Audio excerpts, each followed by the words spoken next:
Topic number 2.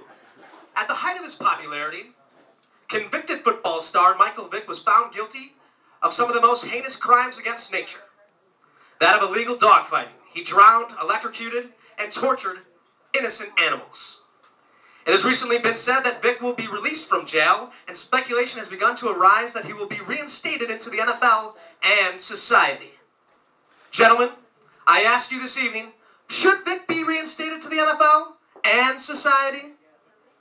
Papa Dog, lay it on me, brother. Oh, of course Michael Vick should be back in the NFL. The fact that he's in jail right now, that's the crime. So he inhumanely killed killer dogs. How else would you kill a trained pit bull? You can't take them out for a joyride, drop them off in the woods. They need mafia-style murders. You drown them, you hang them, the occasional makeshift electric doggy chair, whatever it takes. I can't agree with you more, Papa Dog. Can you switch that around for me? No way in demonic hell should Michael Vick be allowed back in the NFL. I know America's a land of second opportunities, but not if that first chance was a crime against animals. Only if it's against human beings or under the influence of narcotics. The worst part about this thing is my little daughter came up to me, asked me a question. Dad, why does Michael Vick want to strangle my puppy? I didn't know what to say. I certainly don't want to have to talk to my kid about the world and tell him what actually goes on. And I certainly won't have a conversation with my daughter again. Papa Dog, I mean, that is very touching stuff. 500 points. Elliot, your rebuttal. Well, what we should really keep in mind is that Michael Vick threw innocent household dogs into the ring. That's classic sociopathic behavior. The man needs years of counseling. I mean, people look up to him. We really need to be careful with these kind of decisions. Is that your answer? Well, that's a scientific fact. Do you want to switch that around? I suppose one could argue everyone deserves a second choice. Second choice, or?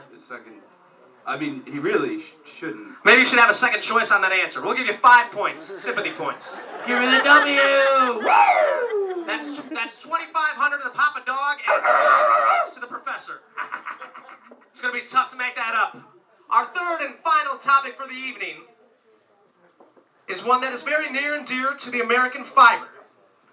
We live in a historically divided country that is separated along many lines, class and race amongst them, and it has caused much pain and suffering in the lives of most people of color. So I ask you today, however, over the last 2 years, we have had a black head coach in the Super Bowl, and most recently, a black man in the White House. Gentlemen, is racism over? Professor, this one goes to you first.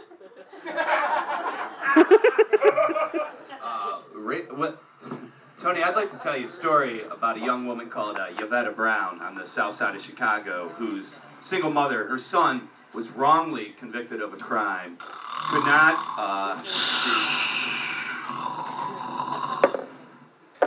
You done? Well, it's a pretty tragic story. Yeah, it's a pretty boring story. Papa Dog, is racism over? Josh, racism is out of here! 1,000 points for the Papa Dog. Thank you for tuning in for the greatest sports talk television show in America. Signing off, Tony Gerlandino. Keep it real, America. Real sleazy.